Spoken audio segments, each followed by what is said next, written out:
Welcome to my channel. It's me. And today, we are taking a look at Chris Jericho. Now, if there is one thing that you can say about Chris Jericho over his career, it is that he has reinvented himself time and time again. As he's gone from company to company, he's always found new ways to stay relevant by changing up his gimmick. In WCW, he began as part of the band LOD 2020 before becoming a singles wrestler as Y2J. After getting fed up with the fans not chanting Y2J correctly, he dropped the whole thing and became the suit-wearing best in the world. Not only did this keep him relevant, but he would go on to have some of his best matches in WCW, feuding with the likes of Sting and Scott Steiner. When he came to WWE, he continued to reinvent himself from the cocky young superstar to the unhinged madman after being pushed down the card. And then he formed the Un-Americans. Then he was a single star again. Then he had a brief run as a tweener where he aligned himself with Shawn Michaels, and then he went back to being a heel. From there, he became a beloved fan favorite once more, feuding with the likes of Triple H, and eventually won his first WWE Championship. He lost it quickly and spent several years trying to win it back. But eventually he moved on and became a mainstay in the tag team division, feuding with teams like the APA and winning the tag titles 3 times. As time went on, he went back to being a singles competitor once more. He would feud with the likes of John Cena and eventually capture his second WWE Championship in 2008. He would lose it too. Batista just 2 months later and be out of action for most of the next year due to injury. He would return in late 2009 and become a regular on Raw once more. This lasted until 2011 when he would be drafted to SmackDown. For the next few years, he would feud with the likes of Big Show and Daniel Bryan. In 2013, he would win his 3rd WWE Championship. At the time, there was unmuch fanfare surrounding the title win, because everyone knew it was temporary, as he would drop it back to Randy Orton just a month later. However, the match was good and gave Jericho something to do during what would be his next hiatus from WWE. After appearing in a dark match at WrestleMania 30, he would take the rest of the year off, only returning in late 2014 as part of the Wyatt family. This didn't last long, as he would leave again in early 2015 to make an impact in New Japan Pro Wrestling. In NJPW, he captured the IWGP Intercontinental and United States titles. He would come back to WWE later in 2015 and feud with the likes of Kevin Owens and AJ Styles before departing once more in 2017. He would return to NJPW and continue his great work there, even main eventing a show against Kazuchika Okada in 2018. He would return to WWE and align himself with the newly returned Kenny Omega.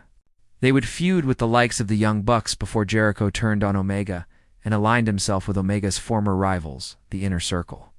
During this time, he had a huge rivalry with the newly formed Pinnacle, which led to a Stadium Stampede match at Double or Nothing in 2021.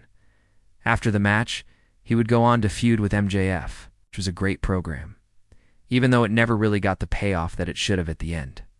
Jericho is still wrestling to this day and is currently embroiled in a feud with the current AEW World Champion Jon Moxley. All signs point to Jericho finally winning his first world title in nearly 10 years. So now let's talk about one of Jericho's other notable creations during his time in WWE. One of the most memorable things he ever did was something called the List of Jericho. If you aren't familiar with this, let me catch you up. It started off rather anticlimactically as Jericho came to the ring and read off a list of all the people that have wronged him throughout his career.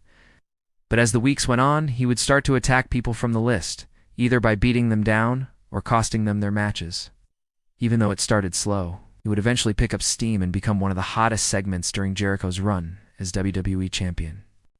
On the January 26, 2008 episode of Raw, he would complete the list by attacking Shawn Michaels, which led to a match between the two at WrestleMania 24. It may not have been the greatest match ever, but it was fine for what it was, and helped to solidify the list as one of the greatest things Jericho ever did in WWE. Here's the thing about the list, though. Even though it was a simple idea, it worked because it took Jericho out of the title scene for a bit, and allowed him to focus on something else for a change. As someone who had been chasing the WWE Championship since 1999, it was nice to see him actually holding it for a change. While the list was going on, he was still able to stay relevant in the title picture without having to actually defend the title every week. He also mixed in a lot of comedy with the list, which helped to keep it from getting stale. He was constantly finding new ways to humiliate the people on the list, whether it was shaving them bald or superplexing them through a table. You could tell that he was having fun with it, and that made it even more enjoyable to watch. But maybe the greatest thing about the list was that it humanized Jericho in a way that he hadn't really been humanized before. Sure, he had the Y2J days, where he would break the fourth wall and acknowledge that he was a character in a storyline. But he had never really done anything that connected him to the audience in that way. The list showed that he was capable of doing more than just being an arrogant jerk. He could also be funny and likable too. While he had always been somewhat of a tweener before, this solidified his place as a face going into WrestleMania 24. Ultimately, the list ended up being a huge success and remains one of the most fondly remembered parts of Jericho's career. But that wasn't the only list that he would create during his time in WWE. Later in his career, he would come up with another list, known as the best in the world at what I do. This list was a little different, though, as instead of humiliating people, he would praise himself and tell the crowd why he is indeed the best in the world at what he does. While it was a silly segment, it was effective in keeping him relevant during a time where he was being pushed very hard at all. It was also kind of a callback to his old best in the world days in WCW, except this time he was actually living up to the billing. So here's the question I have for you. What is your favorite Chris Jericho entrance theme? Personally, I think that my favorite is either Break the Walls Down or The List of Jericho. I'll let you know which one I think is better in the comments. If you enjoyed this video, then you might also enjoy my video on Edge. So go ahead and check that out by clicking right here. And if you haven't already, please go ahead and subscribe to the channel so you don't miss any of our upcoming videos. And don't forget to like and comment. That's all for this video. I'll see you next time.